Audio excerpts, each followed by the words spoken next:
Maloile day, talofa lava, and hello, howdy to everyone. Said we're going to end the first part or the last part of the program with a video. One of our cousins actually didn't. She works for One News. Is that what they are, Mashi? Yes, one news. Yep. One News, and she did an investigation to what are they called? It's like a Korean Christian. Shinjonji, Yeah, or something like that. it's like a Korean kind of Christian. Pentecostal Christian Yeah. Pentecostal church. Yeah. Yeah, so we're gonna react to the first part. Looking at the time, Mm, we'll just do the first part, and then maybe there's two parts to this investigative effort that she did.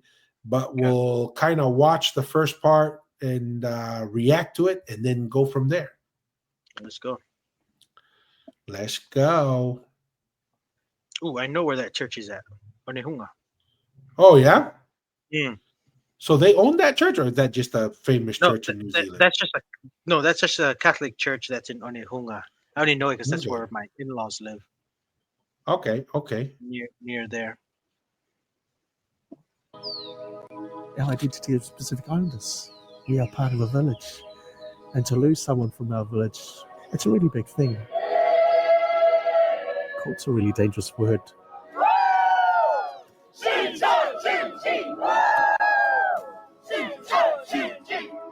There is this particular cult that has become popular amongst our Pacific people, and it's out there in the community.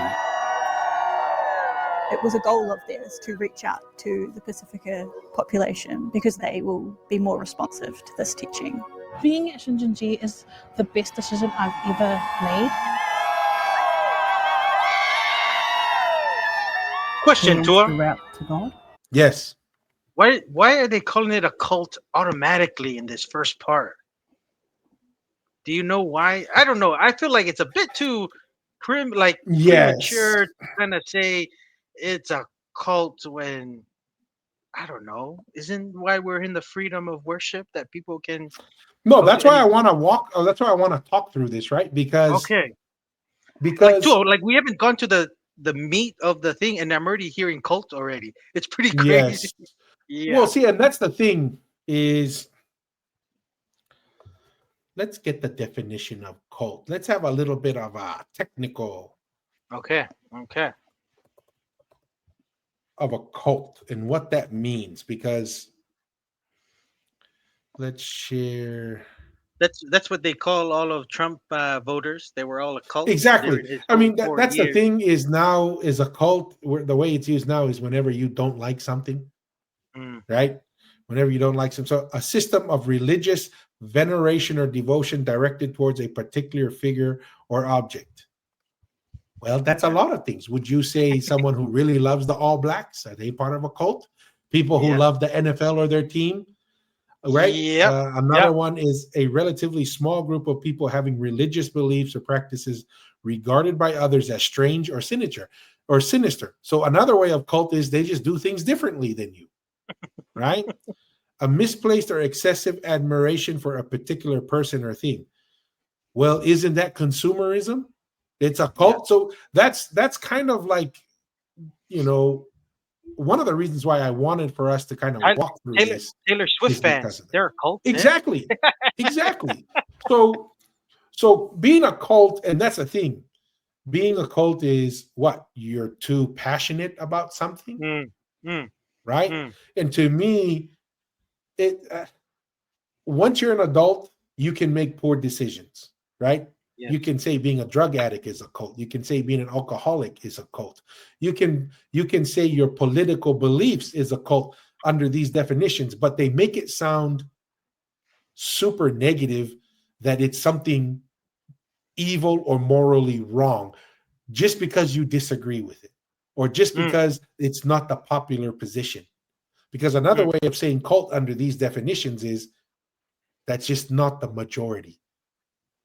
If a Yeah. minority group of people really believe something, it's a cult. Just like a lot of people say the Latter-day Saint church It's is a a cult. cult, right? But Yeah. it's yeah, to me wishy-washy on making it a cult and negative, but I Yeah, mean, no, there's that's a all. fair I was reason why for their concerns, but yeah. because I've never seen it, and I just like, man, we were just in the introducing who's gonna be in this, and like, not even long, I already hear the word cult. I was like, dang, that's quick to deem them a cult already. Well, and here's the thing, right? They're interviewing other pastors. Mm. That's like you're going and talking about the Communist Party, and you go to America and talk about the communists. Of course, America is going to talk negative about the communists. You go to China, it's the same thing, because in a way, everybody's biased, but it's one religious leader talking smack about another religious leader, because Mm. this religious leader doesn't want to lose people to that religious leader, because many of them, not all of them, but a lot of pastors get paid, Yeah, right? yeah, So that's what I think. It's funny. They're going to criticize this guy or this religion, and I think, I don't, I guess I do agree. Some of it looks like it's run more yeah, like a business, yeah. but so is Christianity. If you trust me, I'm in Texas. There are mega churches here in Texas where like an arena built just for church. I have a mega church 2 miles from my house. Yeah. They have a giant, merry-go-round Really? inside the church. Yes, two Mm. stories. They have, they look. I drove by during the Super Bowl. They had in their parking lot a huge screen. They were having like a party. Well, I'll tell you this: that's money coming from the people in that mega church. Mm. It's you. In theory, you can say that's a business. You Yeah, know, so depends on how you look at it. To me, when you got religious freedom and people have choice, you just have to look at, is there illegal activity, mm. right? Are they doing anything illegal? That's the way to look at it, in my opinion, Yeah, because that's why we believe in religious freedom, because everyone has such conviction for their religious beliefs.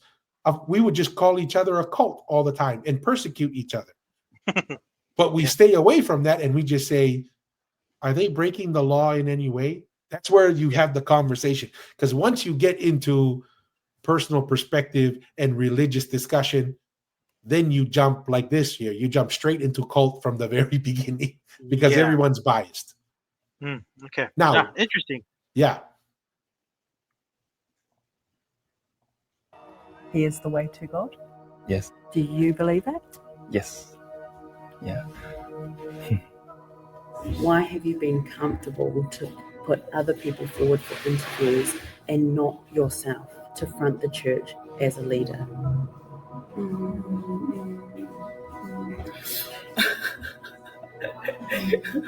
Wow, good question.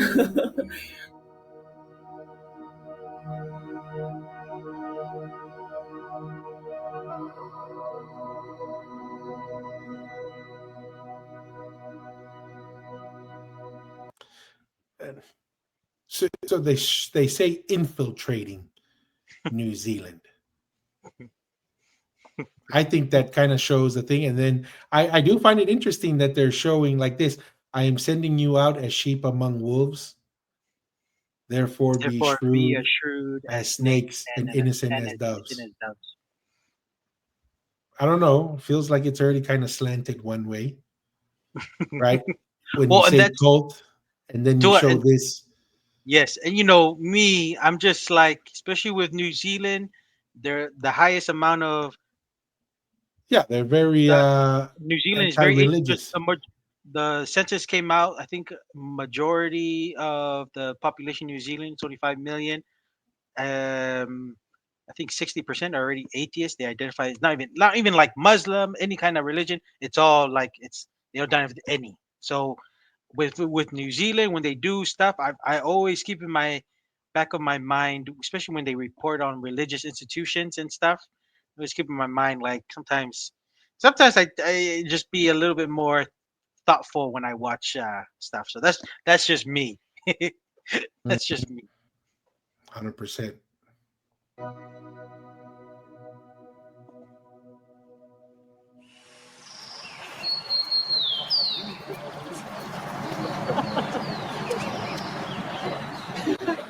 My name is Panina. I'm 32 years of age. I am of Samoan descendant.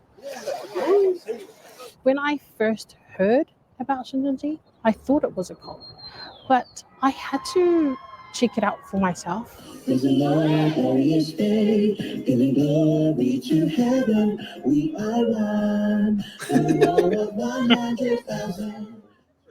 The woman on the left is Ursula Bluisht, known as Ula. She's a senior Oh, leader at it's Shincheonji. frozen. Okay. Oh, there we There go. we go. Nice. Okay. Beautiful. Does that look straight to you? Sorry, I'm so sorry. It's okay. I'm just gonna do the You do your tiny thing. details, you know. Yeah. Get it perfect, like you always do.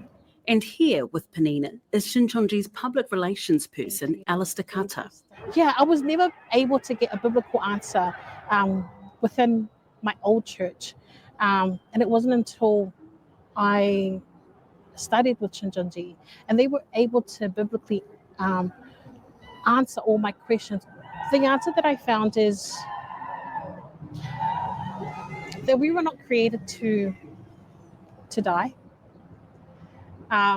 But to be honest, it's hard to go into detail. Like you'd have to really come and learn and see for it for yourself. Who's a part of the church now with you? So it's my mom, my auntie, my uncle, my 3 brothers and 3 sisters. Their pastor's not gonna like that. No, and that's what I'm saying. Like when you have this is the thing, when you have the Samoan pastor, he's like, it's a cult, it's bad. They're stealing people from our community. I'm like, hey, look, I understand, like, yeah, you have some concerns, but I can't help but think, but yeah, of course you would say that. That would be like Pizza Hut saying, don't go to Domino's because their crust sucks, right? Don't go there. My crust is better. Or even say, don't even, they're not even saying, come to me. You're just saying, Domino's is bad. Don't go there. Okay, that's your opinion, right? But the problem is, she's a grown woman. She's an adult. Legally, she can make her own choices. Yeah, she's 32. And not only that, it's not just her, but apparently her whole family. Yeah. Like, we can disagree. Now, would I join this? No. I mean, to me, I'm like, nah, I ain't gonna run around in the park with balloons, right? But people, like, my kids love anime. They like all this other stuff, and I see a lot of people doing other weird things that I don't agree with. But hey, that's part of living in a free society. Yes. Right? That's just part of it. They're not physically hurting people. They're not, I mean, so far, and that's why to me, I lean more of this. To me is more of a legal question rather than a theological question. Okay, gotcha. Right? So to me, that's where this kind of goes. But yeah, interesting. Any comments, or you want to come back into it? What do you mean about legal question, Tua? Like, what do you mean? The legal side? Are they breaking any laws? Right? Are they saying they're let's say like they have a non-tax designation, but they're actually breaking the law? Like, if you're not going to be the same, you're taxed like a religious organization, like a charity, yes, yeah. Then you shouldn't be doing certain things. There are certain rules. Then you just follow those rules. Are you quote unquote telling them that you're selling them a product, or they're saying you're investing in the church and then the church is going to grow your investment? Hey, then you're not a church. You're doing a financial transaction. Then that's places you can get them, right? It's like when they got Al Capone, right? They couldn't get him on illegal activity from selling and doing, but what did get him on? Not paying your taxes. Not paying his taxes. So to me, you go into a legal discussion. For me, it's illegal. Are they breaking any laws? Are they doing anything? Simply because you disagree with the theology and their practices. But if they're legal, and they're dealing with adults. So there's a certain discussion that's going on, and this is I don't know what your thoughts are, but see, there's some rambling because I don't know if you know, but New Zealand, we're in a recession, right? The current government, they're trying to think on how to really kind of grow economic growth. And I just I just heard the Prime Minister, that Luxon, that they are thinking about maybe taxing churches. You know, when you Yeah. give your see, so that's what I'm trying to say. Like, the law can also go against you if they start treating all churches as non-charities. Then everyone's gonna get taxed, right? So I don't know. It's gonna be that's the thing about, and to me, it was kind of crazy when I heard the Prime Minister say that. I was like, dang, that's pretty crazy.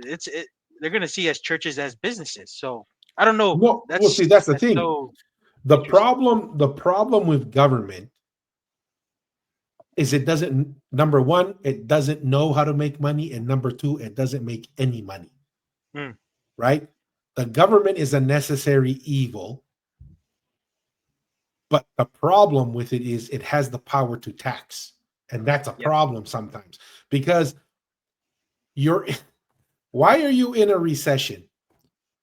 Typically, it's because the policies of the government have choked the economy, and that's why you're in a recession. Maybe not always, but my Mm. perspective is like 80-90% of the time, recessions are many times driven by bad policy, Mm. right? And then what's their solution to get out of a recession? Tax more. So you're going to take more money out of the economy that's not going to be rebuilding a product or a service. You're going to take it and spend it on something in the government that's not designed to promote or to create value. Mm. And so to me, that's why taxing is not the problem. Granted, it's a fundamental difference. Some people take the position, oh, but they're going to tax it and invest it. Government wasn't built for investing. Government Mm. is never going to be good at investment, Mm. right? So Not yeah, their money. to me, big mistake to say the I way know. we're going to get out of a recession is to tax more. That's how you get further into a recession, in my opinion. Yeah, no, that's all. It'll be interesting if that's the case. But it's, to me, if they, because one of the reporters asked that, and he says, that's not out of the question for them to talk about it, taxing churches. As like, that means they don't. And see, and this is my thing. It's already a negative perception they have on churches. They don't think they do charity work, and to me, that's the issue. That's why I'm always careful when I watch government paid by New Zealand, because I just know their perception on just any religious institution is a very negative one. No, And that's a fair point. here's the funny thing: he's not a labor, and that's he's not a labor And government. imagine if it was labor, right? It'd be probably Imagine way it. worse. Yeah, that's the crazy thing. I just thought I'll just share that, just with the whole law and stuff. I was like, man, I just remember them discussing about this, so I just wanted to hear your thoughts on Yeah. that. And I think it's very funny. Like, you notice when they were kind of honing in on the fact that it had to be perfect, every little thing. And I agree, a part of it is kind of like that image.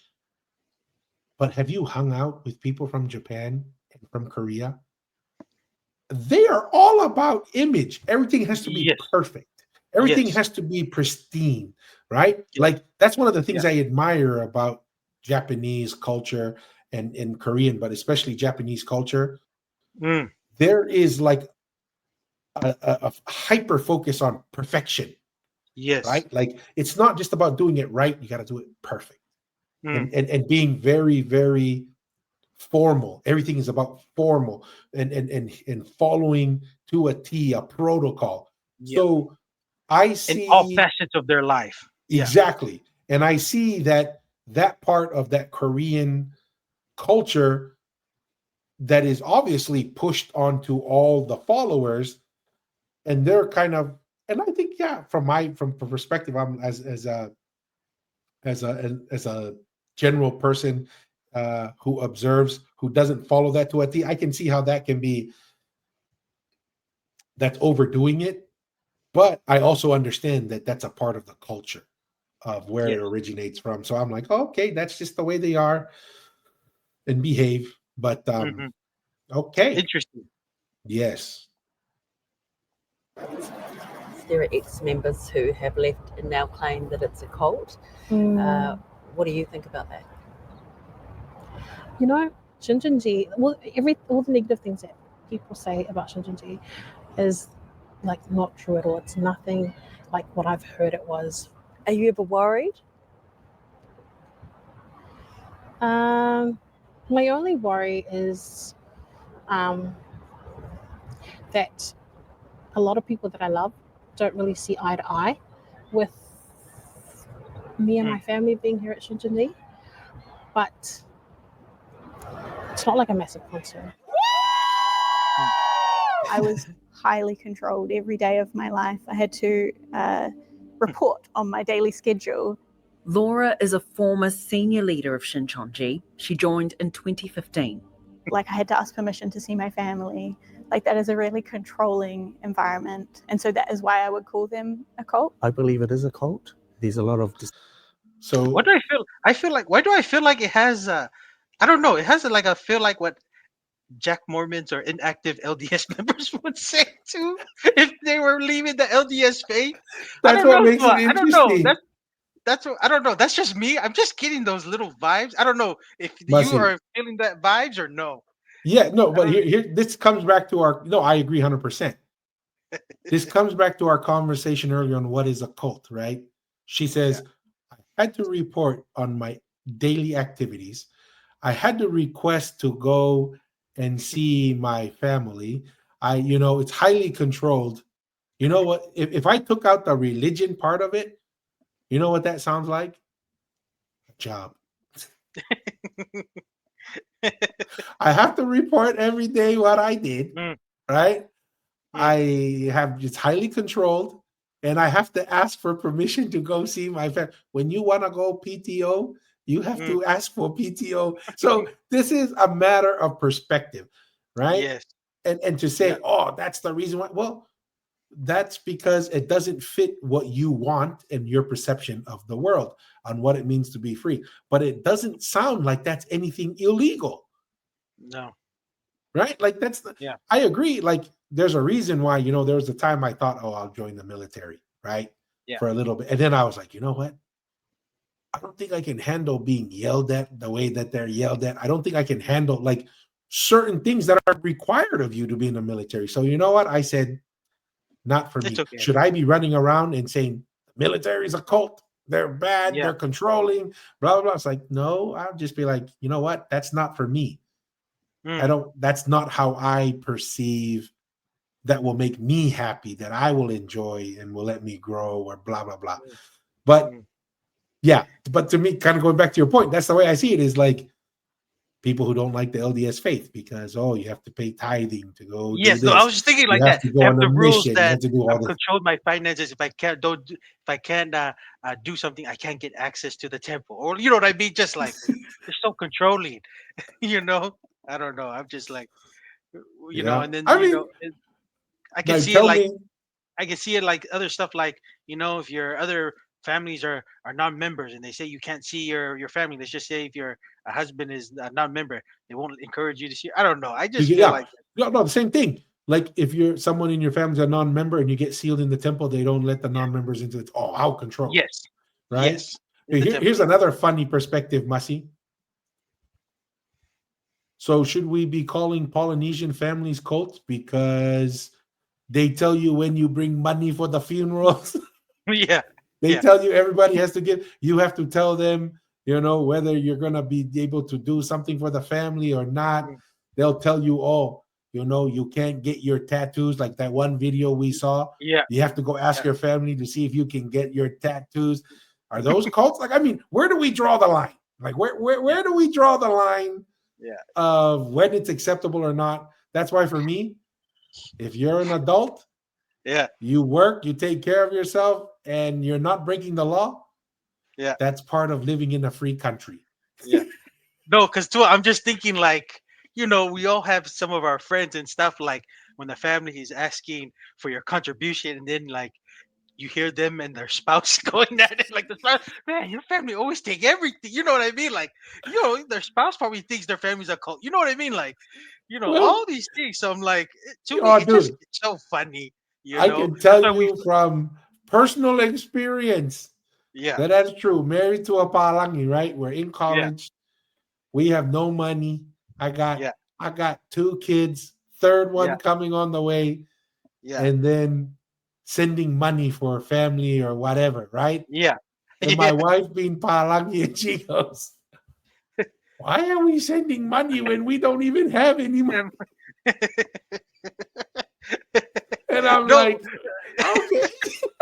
no, and that's the thing, right? That's the funny thing. Like what you said, where's the damn line for these things? Because you can take it into all aspects of like even Polynesian families to marriages, especially you're married to somebody who's non-Polynesian on certain, like, dude, everyone, you can be a cult in anything you you want to be, but it's just hilarious, man.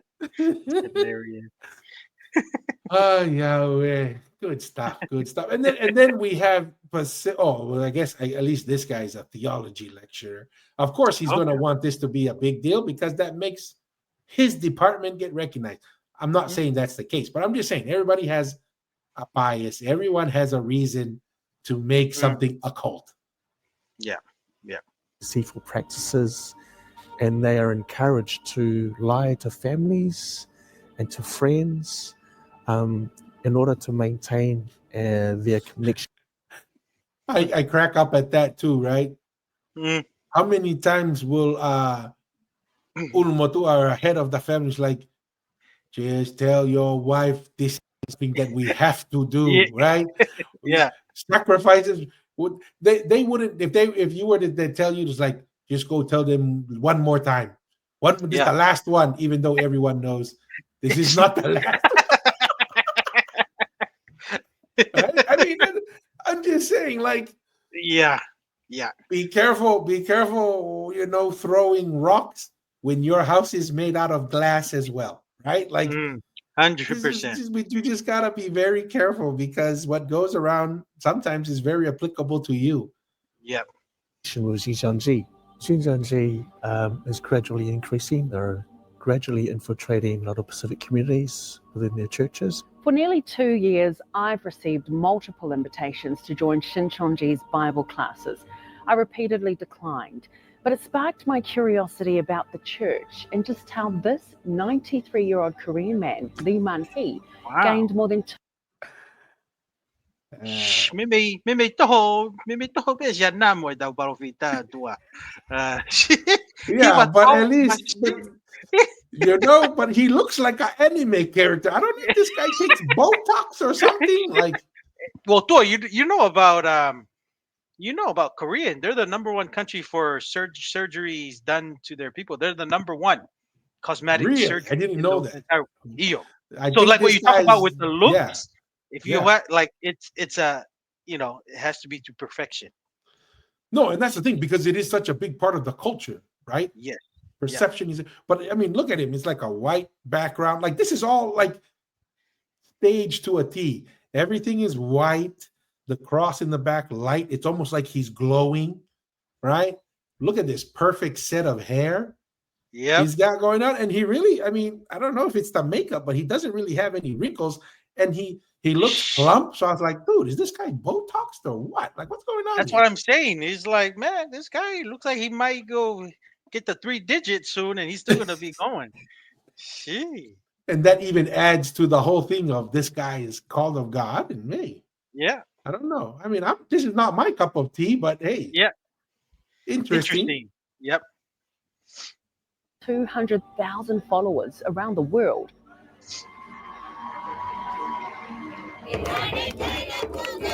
Shincheonji, including hundreds here in Aotearoa, Shincheonji Church of Jesus.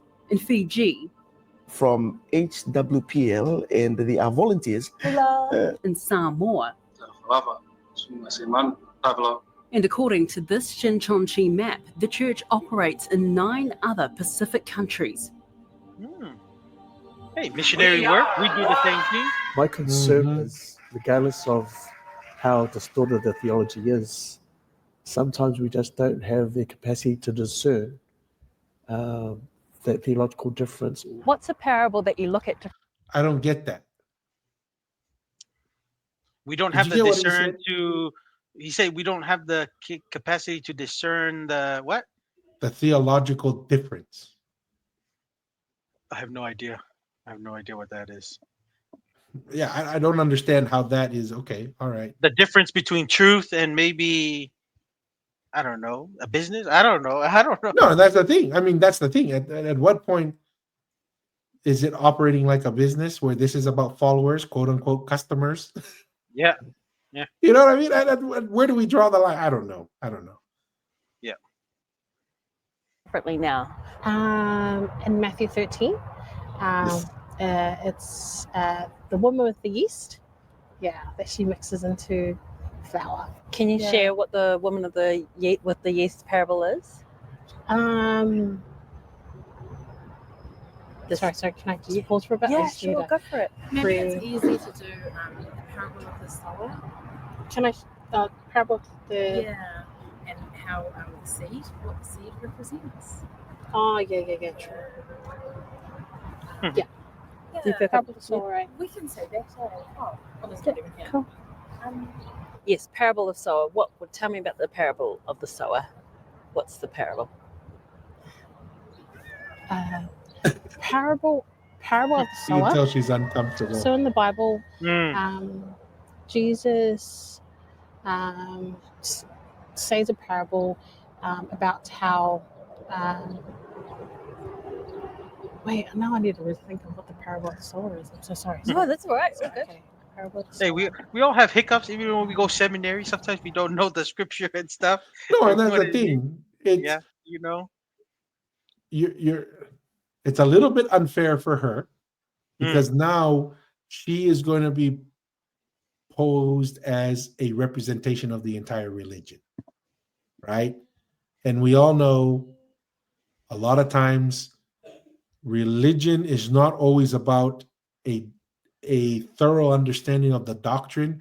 It's about how you feel as a community, how you feel accepted, and the Holy Ghost helping you, Yes. right? Like first she was going to talk about the parable of the yeast, right?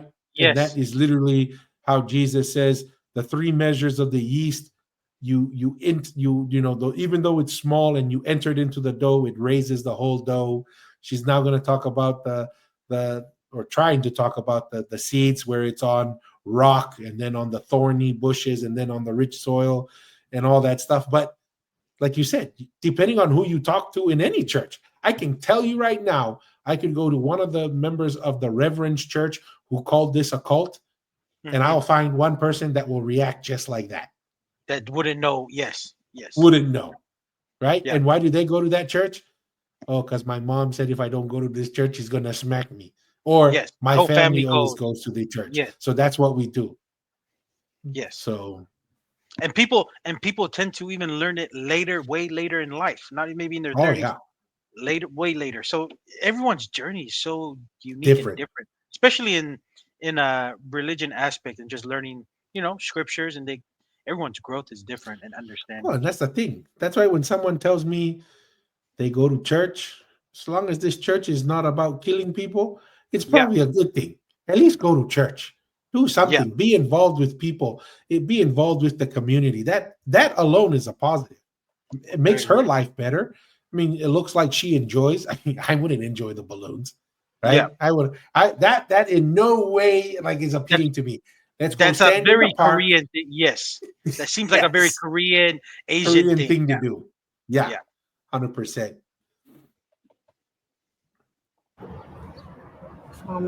We can move on if we don't have to. We can move on if you feel more comfortable. Yeah. Is that okay? Are you happy? Yeah, of course. Like, being at Shincheonji is the best decision I've ever made. It just sounds like there's more. See, her from her perspective, it's not about the technical knowledge. It's the way the community makes her feel. That's what she holds valuable. That's what to she her. values. Yes. So for her, it's like it's a community. They give me somewhere to go meet. I feel like I have a group around me. That's what I want. Maybe in the other church she went to, she didn't have that. Maybe her family, and we all know this, her family wasn't part of the cool group, right? Yes. They were kind of ostracized or outsiders. And so Shincheonji or whatever they came and provided that. Now, you can make the argument that that's what predators do, right? The predators go and find people who are a misfit for their community, and you can make that argument that maybe they're taking advantage of them, but so do businesses. Businesses poach other customers because they're dissatisfied. I mean, I just like, I don't know. It's just like interesting. just like I think of that Czech City in Provo, the one that you can, if you want instant cash, but they charge Yes. you a 10%, 11% Fee. interest. You know what I Yeah. mean? It exists, but if you want something, and usually Yeah. that businesses target very vulnerable people that People. usually, yes, that And in some need states, money. it's illegal, right? Yeah. The loan sharks. Some states, they make Yeah. that illegal because they perceive it. And that's what I'm saying. For me, I think because of the situation, this should be viewed more for, is it legal or illegal? Don't get into the theology. Don't get into, that kind of stuff, because everyone has a different opinion. You need to get more into the legal aspects of this. Mm. Than just the Bible studies. It sounds as if everything they say and do is very conditioned. It's very controlled. Multiple ex-members told us that Coming was from their people who want experience. government They to didn't want to regulate be interviewed everything. on camera, but their stories echoed Laura's. I had no time to myself whatsoever. So I would get up early in the morning and be in meetings from early morning till late at night. There was a lot of pressure. If you have free time, it's like, why would you not be using that for God? We were made to feel quite selfish if we weren't, or guilty if we weren't putting as much time as we possibly could into this work. I think a cult is a high control group that they have a leader that can't be questioned, which Shincheonji has. They have an ideology for a that 93-year-old. can't be questioned, and they have a high. So I have a question. What's up? If you question a leader or someone connected to the leader or in charge, and they throw you in jail for a year and a half, is that a cult? That's pretty controlling. Well, then I guess Ha'amoa is a cult, because that's what happened to that one guy. Yeah, Sam or something, right? They were saying, Yeah, Sam. So are we gonna say Ha'amoa is a cult because they questioned not even the leader, just someone connected to the leader, and they got thrown in jail for a crime, for a crime that they weren't even convicted of. They were just accused. Yeah. And even if they were convicted of the crime, it's a 3-month penalty. They've been in jail for almost 18 months. So is Ha'amoa a cult? Right? No, and yeah. No, and that's the thing. The poor guy, Sam, he was trying to help the situation, because he even went to the police. Turned himself in, not knowing that the police were gonna arrest him right then and there when he reported his phone in for evidence of the hit and run. That's crazy, man. Yeah. A level of control over their members. We must rule all nations in the world with heavenly culture. Lee Man-hee claims here he's the only one who can interpret the Bible, and teaches that anyone outside of Shincheonji has been corrupted by the devil and cannot enter heaven. Anyone that challenges your... Now that's pretty strong claim there. Yeah, that's, hey, seems pretty aggressive approach. Everyone has their delivery. It's a bit different. So it's funny. That's why, and that's not a secret. It sounds like that's public knowledge. And if you're a grown person and you believe in that, hey, live in a free country. Yeah. No, I was just thinking too, even some of their discussions, when we go and teach other people, especially with the spiritual, the spirit prison, and then the paradise, who's gonna go to where during that time, everyone has their delivery. Some people, hey, I had some companions hey, if you don't get baptized and join our faith, you go to spiritual prison. And then the ones who baptize in our faith and do well and try to live a good life, go to a spiritual paradise. So everyone is different. And then there's some are a little bit more decorative with how they Yeah, deliver, more politically correct, a more little more politically correct. sensitive. Oh man, that's hilarious. I have a comment here from Facebook. Hey Nathan, how's it going? So he says, I would think it's more important developing a relationship with our Heavenly Father and accepting Jesus as our Lord and Savior than going to a church because it makes her feel good. Well, what are your thoughts on that, Masi? Mm, it's see, here's the thing, right? There's not many people I know. There, it has to come from some source. That developing that your relationship with Christ, it comes from. It's a very different. It's a very different avenue. Sometimes you need to develop that thing. It's either you have somebody that that, like, let's just say if it's like a parent, right? A parent doesn't maybe like go to church, but they're still practicing certain deals like prayer. I feel like prayer, developing your relationship through prayer and certain trials and experience you experience in your life. That's probably had a hand of the Lord helping you in that situation. That's part of the whole developing that relationship with your Savior. But I do think a church, right? And it depends what church you go to, and that's why it's freedom of church. You got to search for the truth. There's a reason why the Lord came down and said, "This is my," when he got mad. I think of Christ going to the temple and he saw his people selling it like a market. Right? Did he do? He grabbed his whip and start whipping them and say, this is the Sabbath, this is the house of the Lord. You don't sell these. So why was that important? Obviously, it's a place that people should go and worship, usually a church or a temple. So to me, that's what I think of, that church is still important.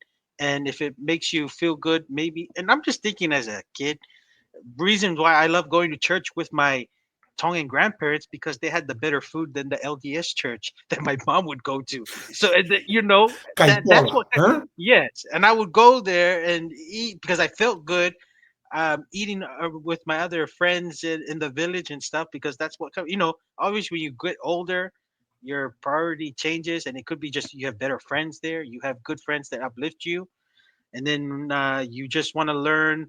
Some people just go to church because they love Sunday school. Like it's everyone has their own reasons of going to church, but I do think church is an important thing, because I'm just thinking, if the Lord said the church was not having a church building or a church function for people to come and worship was not important, I don't think Christ would react in a way when he saw his people selling in the church building, and not, instead of selling, they were not praying, kind of thing. I don't know. That's just me. What are your No, thoughts? no, I agree. I mean, like you said, there's different stages in our lives of different things motivating us. To me, Nathan, this comes down to what is the perception an individual has on the role of the church, right? What's the role of the church? I mean, do you even need a church? I mean, I had cousins and friends who say you don't need a church. That's one idea, right? I have the Bible. But then you could also make the argument that Jesus tells you that you should gather regularly with the believers and worship, and even comes across as a commandment, right? And so, yeah, there are different ways to motivate you to go to church, whether it's, that we're social beings. We like being social, and that helps us. And at some point, we follow the Savior because he makes us feel good, right? Maybe not all the time. Sometimes we go through some challenges and suffering, but in total, we feel better when we follow the Savior, and we feel good. So yes, to me, I understand your point there, Nathan, but I also understand, like for me, going to church every Sunday, is that like am I excited every Sunday? Not necessarily, but I do notice something. When I don't go to church, I notice something different, right? And when I do go to church, it's a lot more a positive impact on my week, over my month. And I have thought about it. It's not just that going to church. It's doing what God asks me to do, and I feel blessed for that. No, and I'll just add on to it with Nathan's thing on his question too. I think of like even the COVID and even some countries in times of war and stuff. Then you're not going to church. You can do your prayers and you can your scripture study can be like your church thing. But to me, we're talking about, I'm just thinking in New Zealand and America and Australia, Tonga, Samoa, that if you have the ability that you're not in a constant war or nothing major is happening, then you should make the effort to go to church, because I feel like it is an No, important 100%, aspect. 100%. Just a couple more comments here. Well, those were using the temple as a business. I interpret as he was stating that wasn't its purpose and to get out. Well, this is the reason why I think that comment right there, Nathan, to me expresses why church is important. You need to go with your interpretation, your position, and discuss with believers who pray and who ponder these things, and you can have a good conversation back and forth that will uplift you and uplift others. That's the whole point of gathering as a church, is to uplift each other, right? So I think to me makes an argument of why church is an important thing from my perspective.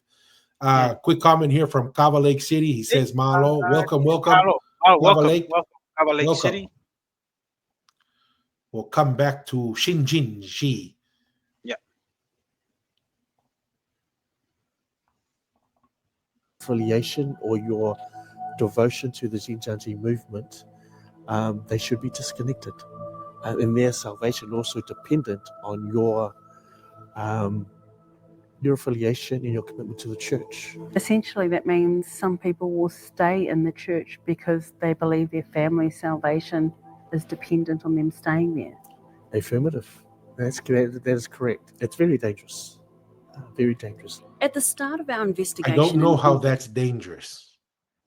Well, I'm just thinking about us too. I'm always like, when I hear the thing, I'm just thinking of like our faith. I'm just thinking, well, right? If I've made a covenant in the temple and that's dependent on my salvation, of course I'm gonna do everything I can to stay in that covenant. Where, you know what I mean? That covenant where I made a promise to do everything I can to keep that covenant until my time on this earth is done. So I'm like, I don't know. It's interesting. Well, so, I don't yeah. know. What do you think? What do you think of that? No, but that's the that thing. exchange? I'll restate my. They're making the position that they feel forced to stay in there because their devotion will have a direct impact on blessing other people, right? What's the difference between that and the grandma who goes to the Siastonga or the Catholic Church who says, I'm going every day and being dedicated to pray to God because I want God to bless my children and my grandchildren. And I'm trying to bless them and sacrificing on my end time, energy, and devotion to bless them. That's the same thing, right? The only difference is we're comfortable with the Catholic, the Anglican, the Protestant, the Seventh Day, and all. We're comfortable with those guys. And so there are people who do that. There are people who do it in the LDS church. I know a lot of Catholic people. They go to the masses because they feel, you know what? If I don't go, then my son or my grandson will not see my example. And I want to work to get them blessings to hopefully bring them back to the church. That's a universal thing to me in religion. But to try and isolate it, this is why, like I said, this is why I think the founding fathers were very wise. Religion, it is a personal thing with God, and it can look very unacceptable very quickly between people. Yeah. Because religion is not always driven by economics or military strength. It is beyond the material world. So let's just try and follow reasonable laws and ask if this is a legal problem, then you can have it in the legal realm. But trying to argue against it in a theological position, especially when we're just talking about devotion and freedom to choose, those arguments that you throw at them will quickly reverse and come back. when I talk about devotion and whether it's a cult. Now, you can have biblical and doctrinal discussions, right? Like for the gentleman who says, I'm the only one who can interpret the Yeah. Bible. And that could be like, so why did Jesus call 12 apostles? Correct. Yes. Right? Like you could have those kind of discussions on Yes. on doctrine. Theological doctrine. Yes. Yes. You can have those discussions, but you History. can't go, Yeah. you can't be like, when you're too devoted. Well, Jesus says, let the dead bury the dead. You come follow me. Right? You would these same people would have called Jesus a cult. Yes. Yeah. Right. So that's what I'm saying. When you kind of get into someone's devotion and their willingness, you're not, to me, it's not an effective way to just say, oh, you're overly devoted. No, you can have legal discussions and you can have doctrinal discussions as to what makes sense. But trying to say, oh, you're too devoted.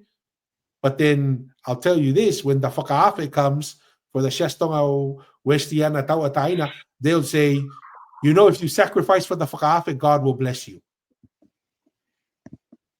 Right? Even though you're going to lose financial, you might not, but if you sacrifice, God will give you blessings, and blessings are better than money. And with the whole principle, I agree with the principle. Sometimes giving up financial gain to get certain blessings, to me, is worth it.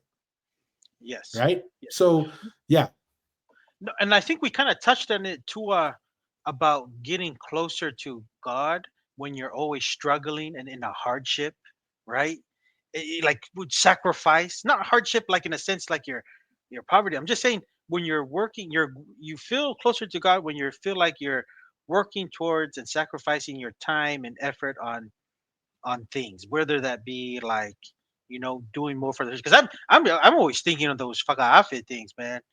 Those things are like they ain't every cheap. year, every year they do that, man. That ain't easy. But I'm just saying, like, sometimes everyone has their journey when different, whatever their sacrifice is, whatever for their religion. Um, you do tends to feel closer to have, I don't know, to God in my sense. Whether who knows what level deep, I just know it's when you that makes you to pray, that makes you do certain things when you need that extra lift, whether that may be to wake up early to attend a church meeting for the whole day. Because I when she was like saying go to church the early morning, I think of like our local and regional church leaders who wake up at 6:30 in the morning and don't get home till 8 o'clock at night. Nighttime. You know what I Yeah. mean? Yeah. So I'm like, Yeah. everything is different. Everything is different, but I'm just So let me put this scenario. Imagine someone in New Zealand, right, who lives out in the wild, and his clothing is sheepskin that he probably killed and put on him. He's eating bugs, and he's teaching and baptizing people, and thousands of people are coming to him, right? And he's speaking out that the Christian religions out there now have departed from the way of God, and that he is preparing everyone for God to come back. Everyone would call him a cult. Everyone would call him dangerous. You know who I just described? John the Baptist from the New Testament, right? Yeah. So so we gotta be very careful, like trying to make some theological devotion as a problem, or being quote unquote a cult because it's a small group and they don't fit in with the rest. That's literally what the Savior was doing. That's what John the Baptist was doing. That's what all of this, that's what Moses was doing with the house of Israel when he led them out of Egypt. Like, be very careful with that. Look at, is it legal? And number two, have a doctrinal discussion and debate and say, this is why I believe what I believe. Why do you believe what you believe? This is no different than what we're having with the Polynesian history and astronomy. It's the same thing. I believe this, you believe that. Let's look at what looks to be facts. What are common ground? Where do we disagree? And then let everyone decide what they want to believe after that. Yeah. No, and that's another thing where we kind of with I think was it Jacob's question or Nathan's question of attending church. You have some really good discussion, just even like just say amongst your, let's just say, fellow faith, because you'll be amazed on everyone's different What they ideas, know. Yeah. what they know. And that's the kind of whole point of kind of gathering that once a week to kind of have those discussions. And they call it, like, your class, and you're gonna share everyone's kind of ideas. You'll be amazed, even though you're on the same Yeah. faith, but everyone has a different perception on how to achieve a certain aspect of a certain part of a faith or objective. This is why people who work in a company meet regularly. This is why teams in sports meet regularly. Yes. Because people that gather together with the same goal, same mindset, you're talking about those things, you get closer to the goal. You get closer to what you're thinking of when you come together as a group, as a team, as a business, and talk about your goals, talk about what's important to you, be creative with ideas to achieve your goals. There's some very practical reasons as well of why going to church regularly, if you believe in God, meeting with people you believe in the same concepts with. So, all right, let's come back. Shincheonji was willing to put forward members to be interviewed. We told the church's PR person, Alistair, a former TVNZ journalist, that the story would address allegations and include a range of voices. We made repeated requests over 3 months to interview Shincheonji New Zealand's leader, known as Christy. She agreed, then cancelled twice and wasn't available for a phone or Zoom interview either. Then, at 10:30 p.m. on October 20th, I received a text from Alistair asking to meet with senior leader Ula the following morning. We've just met with the Shincheonji leader and they want to pull the story. They're worried about how it will impact their members, and they're also worried about the other voices we have in this story, how it might make why them look. You shouldn't have started it if you didn't want it. I have really asked them to rethink that. We really want them to have a fair opportunity to represent themselves, and we want you as the viewer to see both sides of this story and for it to be balanced. So they're going to go away and decide, and we'll see what they think. She seems to be a pretty big reporter now. She's done Indira. Indira. She's actually been a lot of in the news for a while. So she's well respected within the industry. Definitely. That's awesome. I'm just thinking too, and this is maybe my thing against the church. I'm a big believer. If you have the truth, you shouldn't be afraid to at least come and do the interview or debate. I'm a big believer in and this is the thing, right? Some people in my faith, they don't like debating. They don't like clashing on certain things. They feel uncomfortable. They think it's wrong. Uncomfortable. They think it's wrong. It's too aggressive. It's not in their thing. It's not Christ-like, right? I'm a version. We're not just saying bashing or whatever. I'm just saying it's important to have people to debate your faith and why you believe it, because I'm a big believer. If you really believe it's true, you should be more emboldened to stand on it. That's my thing. And to me, I think the leader should have at least speak with Indira and explain their positions on why this is their definition of the true gospel that they want to share it with everybody to receive their salvation. To me, they should have done the interview that way. No, 100%. 100%. I agree. And not only they should have done the interview, but you know what made it worse, in my opinion? That they said yes and then backed out. If you're not going to do the interview or the story, don't do it at all. But once you commit to it, you should be willing to follow through with it. It's a little too late, after they've already done some interviews, already had the call, and then halfway through it, tried to say, oh, we're not going to do it. I was like, that doesn't help you. That actually makes you look worse. Like when Indira comes out and says that, I'm like, you know what? Maybe you guys aren't as confident about your position as you say you are, right? Yeah. Maybe you're not doing something illegal, but maybe you're doing something that even you don't believe in. Yeah, no, So, I agree. Yeah, it gets sketchy when they didn't come. Yeah, that's my thoughts there. If you believe, you shouldn't be afraid to debate your faith in an open platform, because if you believe it's true, you should be able to stand on it. So they should have came and done it, like what you mentioned, Tua. 100%.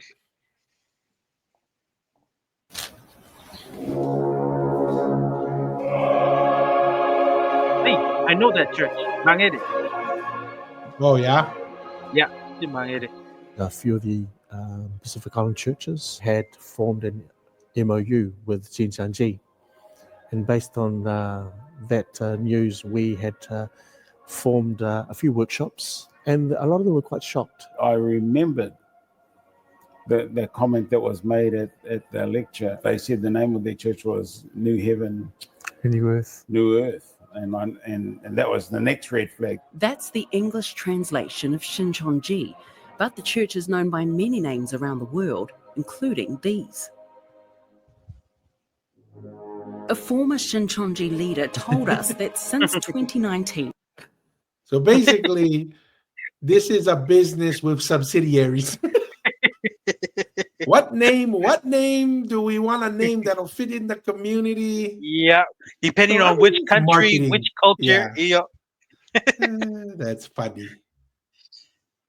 More than 24 Pacific churches in New Zealand have signed a Memorandum of Understanding, or MOU, with Shincheonji. Pastor Chris Soller could have been one of them. Most Sundays we have visitors, but for some reason that particular Sunday they stood out for me. There were 3 of them. I asked them where they come from, and they said, we've come to visit your church because we want to connect with your church. I said to them, look, I know who you are, I know what you're about, and I know why you're here, and your motives are unrighteous as far as I'm concerned, and I'd like you to leave right now. And so I escorted them to the door. Had I not gone to that workshop, I probably would have welcomed them in, hoped they'd stay. So that workshop may have saved our church in a way. Why do you think they target Pacific people? Are we easy targets? I think we are. We're not easy targets because we're silly or anything. We're easy targets because of our love for people. Hello.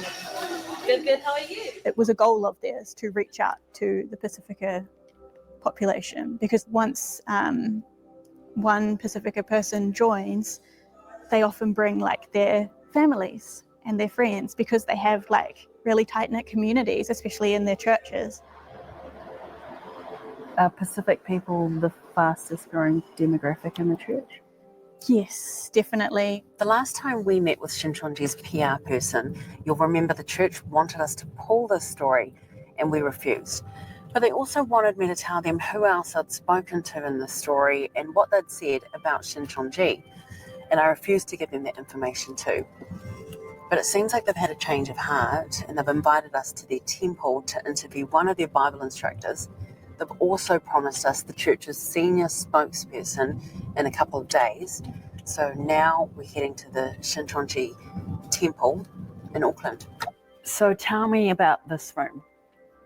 This is the room that we have service and we gather. Do you call this your temple? So this is like the sanctuary, and it's the main space where we do our worship. And it looks very clean and empty. In each country, this graduation was hosted. And it's quite festive. You can see some fireworks, and these are some of the performances. Super Bowl. No. And tell me about this guy. So this is the chairman of the church. Lee Man-hee founded Shincheonji in 1984. And since the church has grown, now many of his followers believe he's immortal and infallible. In 2021, he was convicted of embezzling $8 million of church funds and obstruction of public affairs. Is he seen as the messenger? The messenger, yes. He is the way to God? Yes, it's something that all believers should verify as well and check. And do you believe that? Yes. Yeah. Hey, that's what we asked too. 27-year-old Jared, also known Praise as Donnie, under. joined 4 years. Yeah. One of the things I noticed, Masi, is the young woman earlier and him, they seem like very tender-hearted people. Yeah. Right? Relatively soft-spoken. Like I said, like I feel for one reason or another, they may have just not fit in. Right? And and I'm not saying that's wrong. I mean, sometimes that's just the way it is. We just don't fit in. And so we find places that we fit in at, right? Like somewhere that we feel accepted. And and then we can contribute better. It's, you go to one rugby team, you just don't feel like it's a good fit. You go to another rugby team, oh yeah, culture, the people, it just feels like this feels good for me. This looks like a place I can grow. And you're right. It's the same thing with the different kind of wards. Even though we have people who are non-Tongan, non-Samoans, but they want to go to a Tongan or Samoan ward because they feel like it fits their personality and who they are as people compared to their traditional wards in their boundary. You know what I mean? That's what that's what it kind of gives me, those kind of vibes. Kind 'Cause of not feelings, yeah. yeah, and it's some people do that for a change. Sometimes people don't like their ward for whatever reason. They just don't feel like they connect with their fellow saints, and they always look, and then they kind of you can search if there's a different ethnic ward or language Check it out. ward. They check it out, and they feel like even though they don't understand maybe the fully, they pick it out here and there, but they feel connected more to the people in those wards, in those other Yeah. wards. So 100%. Years ago, he gave up his nursing career to be a full-time volunteer at Shincheonji, New Zealand. Before we arrived, we were given a script with questions and pre-prepared answers. I still asked my own questions. How do you embrace your Pacific culture in a place like Shincheonji? For myself, growing up in a Pacific family, it's not just your mom and your dad. And for me in Shincheonji, our leaders as well, they're like our parents as well. Sometimes you get the hard word, like, hey, is this the right way or not? But those straight are from the also chairman places himself. from, If you don't get that come salvation from love. without him, man. Do you evangelize? Yes, we evangelize quite a lot. You don't get salvation unless you hear it from the immortal man himself with Botox and dyed black hair at 94 years old. Well, shit. Where do you evangelize?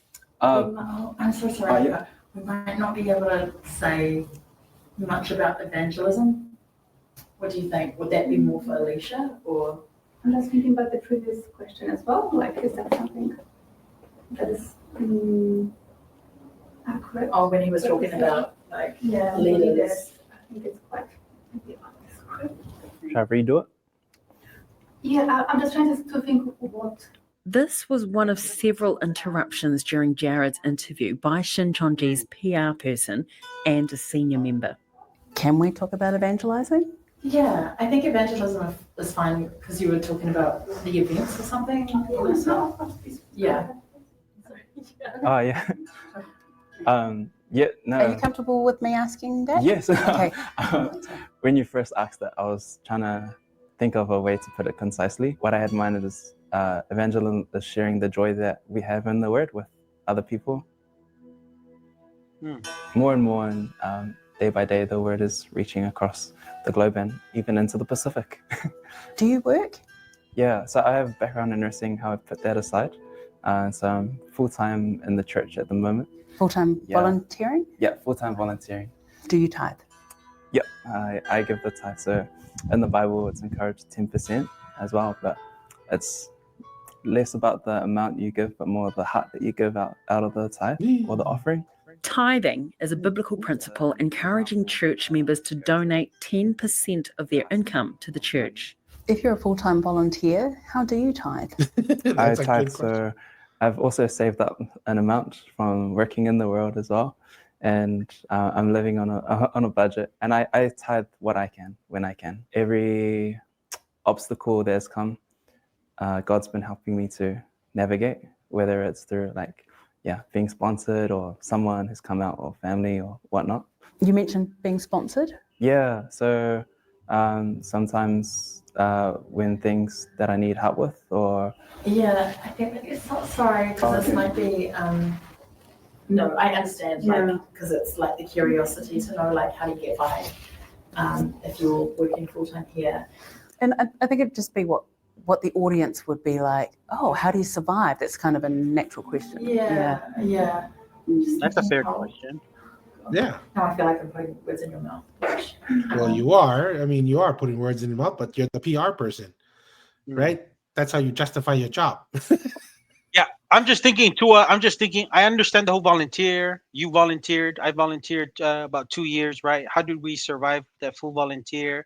The church helps and supports the missionary to kind of not a lot of money, but just to get by for your daily needs, and you just kind of allow for your kind of full-time volunteer. And I feel like maybe that was kind of like when you were trying to say maybe get sponsorship by someone within the church to allow him to volunteer his time, but to pay, help him pay for his necessary needs. I'm Some just kind thinking of basic because needs. I can try to. I'm Yeah. trying to understand that maybe somebody who doesn't understand like how how you getting your at least your basic needs, and I feel like he was gonna touch something like that, but the PR, just I guess, just being very sensitive is been a little bit too See, sensitive but for that's the the guy. thing. I think they're hurting their cause. I think they're being Yes, overly sensitive, yes, right? Like they're so concerned with, and this is, like I said, this is probably driven. I'm looking at this from that kind of that Korean Japanese culture of they're so concerned about every little detail. That's like sometimes getting a little too much into worrying about the details backfires on you, right? yes, But I don't know. It's I mean, this guy seems like a nice guy. He seems pretty genuine. It seems like he's yeah, sincere in his beliefs. And I'm like, unless they're doing something illegal, I mean, this guy's a grown man. He's a nurse. He's intelligent. yeah, yeah. I You know, mean, I a don't know. profession Like, that requires a lot of skills and on its own. So yeah. he's not a dummy. So yeah, I mean, yeah. To me, I'm just like interesting. Very interesting for sure. Interesting. Because we wouldn't want anyone to think that they're like pressured to do this or Like no one's forced me. Yeah. yeah. That's what I've appreciated the most, my autonomy and my choice. Sorry, I don't know what's right or wrong. Yeah. A lot of ex-members. That comment didn't help. He's like, it's my choice. And then right after that, he goes, Right I or don't know wrong. what's right or wrong. Hey, Dale, and sometimes dale. he's experiencing it too, and then he'll find out. Who knows? Who knows? Yeah, maybe he'll go through this and he's like, yeah, you know what? I just wasted a bunch of my money and time with Shincheonji, maybe. Or maybe he'll be like, you know what? This helped me get closer to God. I don't know. I don't Yeah, know. This is yeah, why freedom of religion. You just let people live what they believe and they're not breaking the mm, law. Okay. mm, mm. who have left Shincheonji, New Zealand, say that it's a cult. Is it? That's not been my experience. I've always felt like this is my decision, and at any time, if I'm not comfortable, then I don't have to do it. I told myself that it was what I wanted, that it must be from God, and it was a chance to become the kind of Christian I really wanted to be. Decult. I'm seen as a Hey, betrayer. So That's like anti-racist. I was like, oh, that's just fine. I was just like, look at decult conference. Interesting. Like we talked about, everyone can be a cult in their own unique way. Their families can be a Exactly. cult. Their You like own. cars too much, Yeah, you're a cult member. You like football too much, you're a yeah, cult member. yeah, You yeah, know? yeah, yeah. It's funny. yeah, there's nothing worse than someone who's known the truth and then turned their back on it. A big part of the Bible study is that they have members who are called maintainers, like the girl who I first met, who are actually part of Shincheonji, but they pretend that they're first time learning it just like you.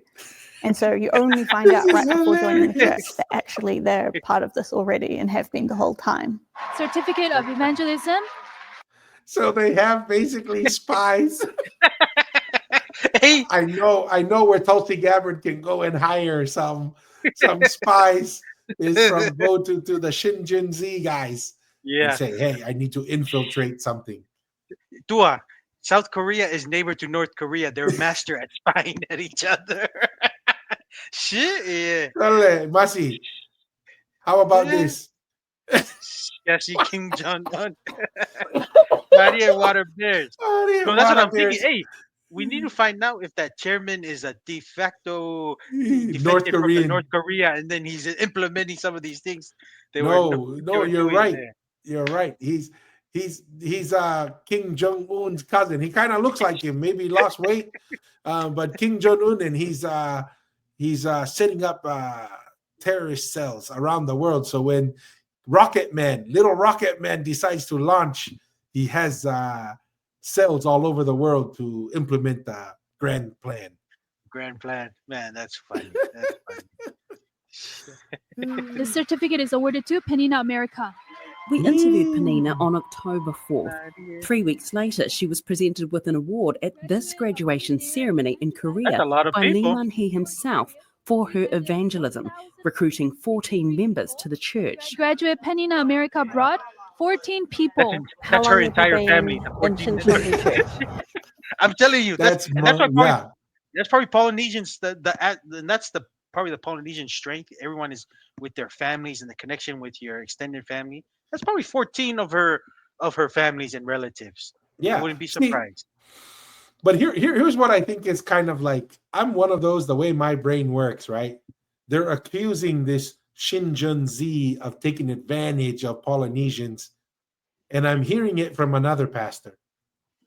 Yeah. Over Polynesians. And then the first thing that comes to my mind is, are you taking advantage of them? If you're saying that they're attracted to the Polynesians because they come in droves of groups, then I'm like, is that why you're a pastor of Polynesia? I don't know. That's just the way my brain thinks. No, and that's fair because, right, at the end of the day, everyone's paying tithing to which church, right? So if you're taking 14 members to pay their tithing to you, it's going to Gen Z. Of course, you're gonna be a little pissed off, right? And that's right, and that's the unique thing about, we don't have questions with our like, especially our local leaders, because everything is done. They're not paid, right? They're not paid. Yeah. It's easy for them to kind of answer questions and stuff, but most pastors, you're paying for their wages, and not only wages, and their accommodation, housing, and everything. I mean, of course they would think that. That's what I'm saying. That to me is what's ironic, right? Here's a pastor who's getting paid and accommodations, accusing another pastor who's using money to get paid for his accommodations, and you're pointing the finger over there. It's like, okay, maybe you're just upset, like you said, I lost 14 customers, and the other guy is celebrating, I got 14 customers. Yeah, and celebrating by giving her a certificate, the whole graduation. Yeah, and a trip to Korea. Who's going to argue with that? I would like a trip to Korea. If I convert to Shincheonji, do I get a free diploma and a trip, Masi?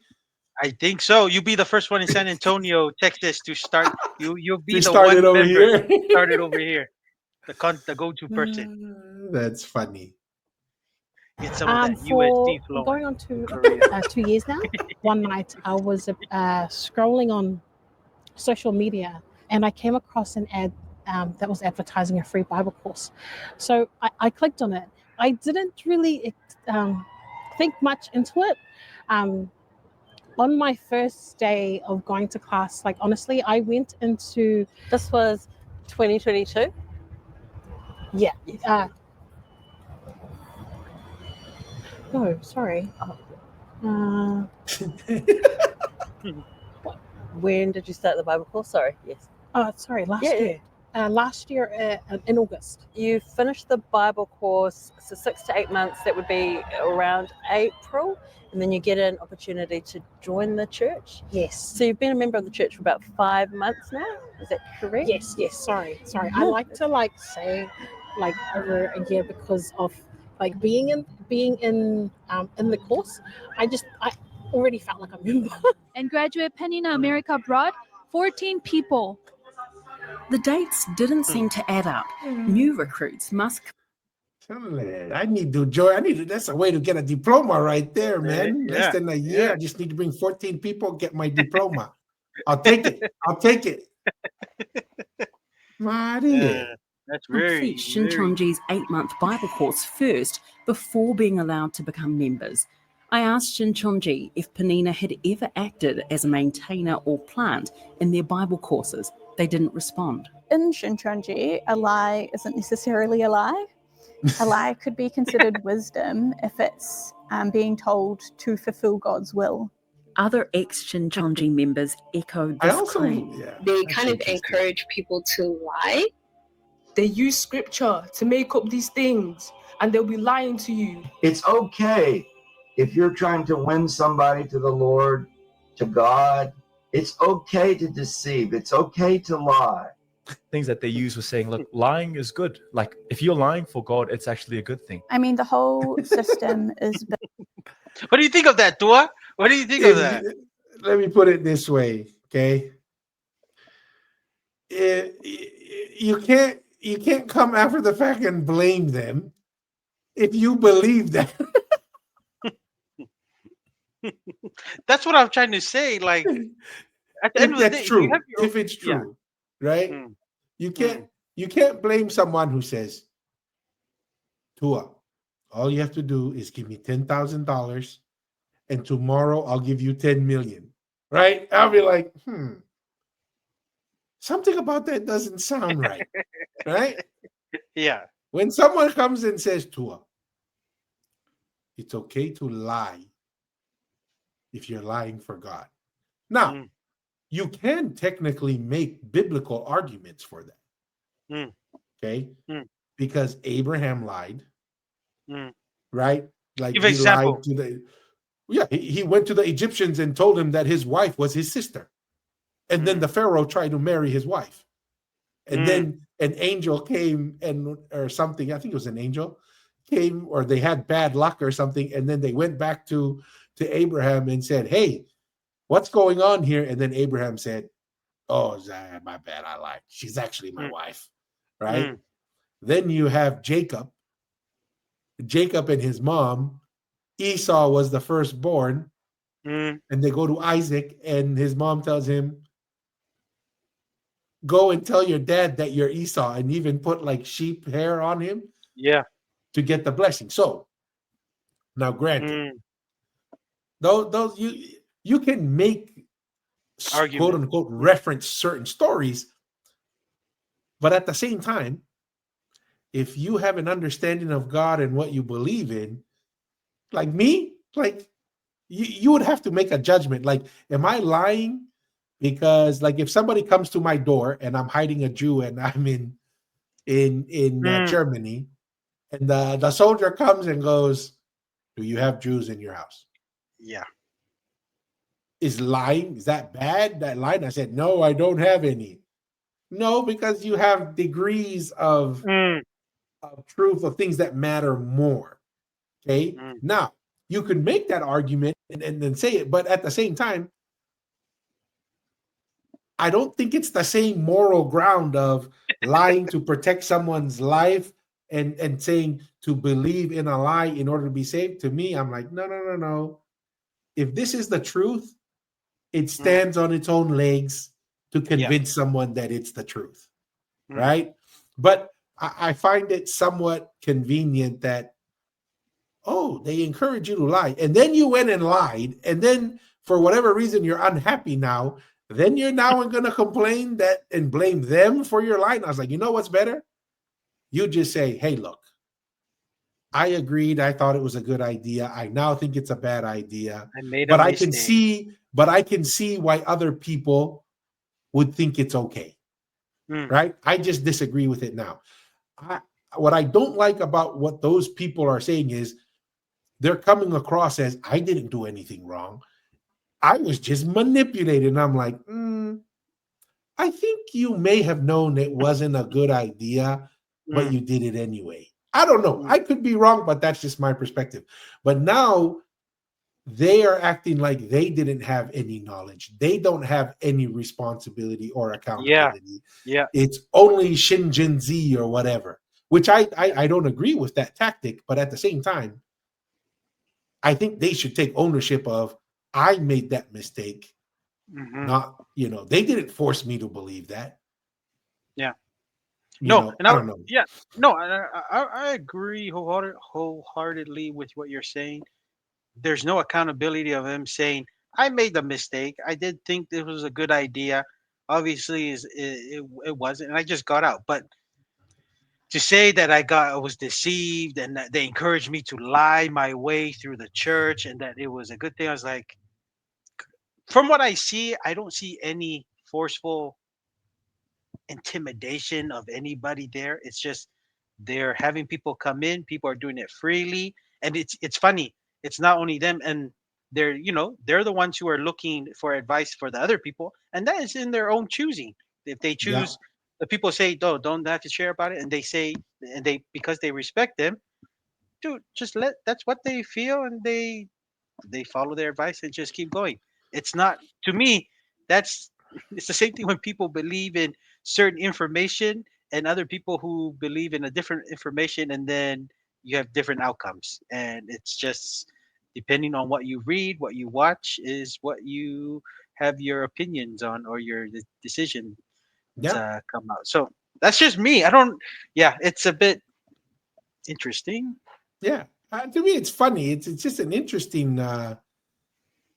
It just kind of to me shows how, as human beings, how we perceive the world around us and other people's ideas and what they believe, and how much bias we all have. I have bias. I lean towards a way of thinking and believing. I try to be open minded, but I can't deny. Well, there's certain ways of thinking and behaving that I definitely prefer, and it'll take much harder for someone to change those than other ideas that I have, right? Like Miss South Pacific and who should have won? Either way, I really don't have a preference. I'm fine if Miss Samoa, and I think it should stay with the Miss Samoa because the decision was made. It doesn't make any sense to go backwards. Other things about my religious belief, some of my politics and social beliefs, I'm starting to settle into some of those beliefs that it's a lot more difficult to change those. So yeah, I mean, this to me is very interesting to see this. And like you said, I'm just kind of looking at like maybe disgruntled people. I lean more towards disgruntled rather than earnest desire to help others make the best decisions for themselves. Tua, and I come across many YouTube channels of disgruntled LDS members who say they've been manipulated and lied their whole entire lives, and now they see the truth and they just say how they've been no accountability of what they were doing or whatever. And to me, that's why it just gave me those same vibes for some reason. When I was hearing those ex-believers, it just gave me those same vibes of just ex LDS members, ex Mormon kind of thing. So yeah, not 100%. Built on reporting. You're constantly getting reported on. You're completely unaware of it, but the maintainers, the plants in the class, are reporting on you and how you're doing. To who? To, well, me as a leader. See? And we would also report to like the head of the ministry. What did people report So to? she was directly involved. She was leading it. Anything really that they think might be relevant, and even things that are completely irrelevant, like really personal details that a student might be sharing with who they think is their friend, are just about things that they're going through, and all of that is getting reported to the teachers and then other leaders, and nothing is a secret. And I felt a bit uncomfortable with that, but I also thought this is how we're helping each other. Like, I thought it was important. How do you feel about that, knowing what you know now? Well, it makes me really sad. As she's smiling. Because obviously I no longer think that it's the truth. It's like you're going through something that no one on the outside can understand. You're on this mission together to save the world. It's kind of intoxicating. But my day-to-day life was not happy. It was really desperate and sad. After 3 months of chasing, we've had a bit of a breakthrough. Last night, I get a text at around 10 p.m.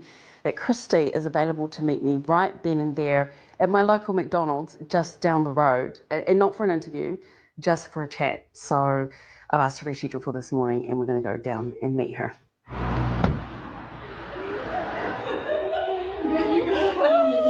Nice to meet you too. Thank you for making this one. Thank you. Thank you. That's the end of part 1. Oh, that's the end. I was like, what? They're not going to show it? Oh, all right, Ah. all right. No, because I'm thinking too, like with the whole reporting stuff. I mean, we're not like plants, but I'm just thinking like, you know, for ministering, I have 2 families that I'm supposed to go and visit, and you know, at the end of the day, you meet with your elders quorum president, or for the Talk about women in any their needs. Yeah. any need. You're pretty much reporting how your visit went, and that gets funneled to the bishopric. But we're not like so-called plants. But I think it's some kind of, you know, it's just every church organization has their own ways of, obviously the Jinzanzu have their plants they put in the classroom. That's the way they're doing their ministry. Everyone is different, you know. You know.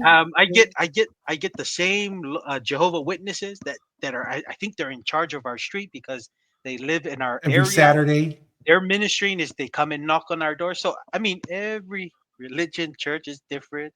Some is, you know, they put them in the classroom and they report on the new students who come in and how their experience. And maybe it's to improve their experience in the Sunday school. I don't know, but everyone, I'm just saying, it's nothing new. The Jinzazi, every religion has a different form of teaching and spreading their wings to get to other flocks of the world, kind of thing. But I don't know.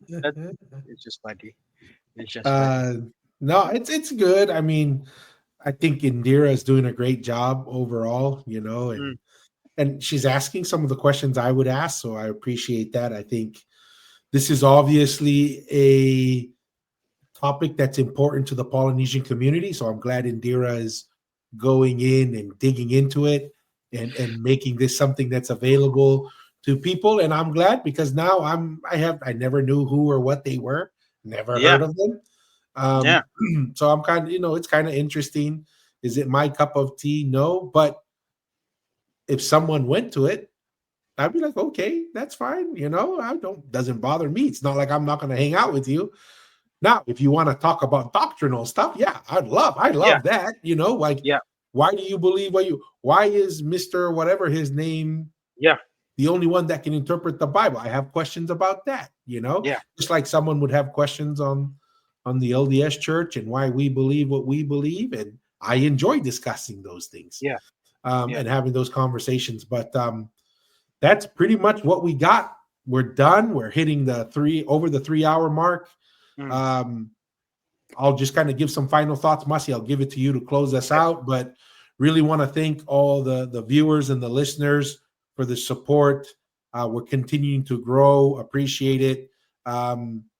You know, last week and a half, 2 weeks has been a little chaotic on my end. A lot of travel. I've been traveling for work and a lot of other things, but really grateful for all of the viewers, all the comments and the sharing online. Please, if there's any topics or ideas that you guys have, we got a couple of them that we're digging into, and even guests. Masi's working on a couple. There's a couple I need to follow back up with. One from Tonga and one for someone from the Cook Islands, I think.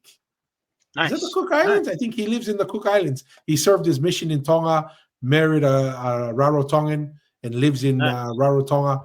So, yeah, that's the content we got coming. And appreciate everyone. Masi, you can close us out. All right. Well, hey, thank you everyone for always engaging with us. Appreciate your guys' follow and support. We hope to get some new interviews coming up, just like what Tua mentioned. Love you guys all. And 2 things that we always leave the show is stay curious and ask the hard questions. Thank you, everyone. Peace. Peace.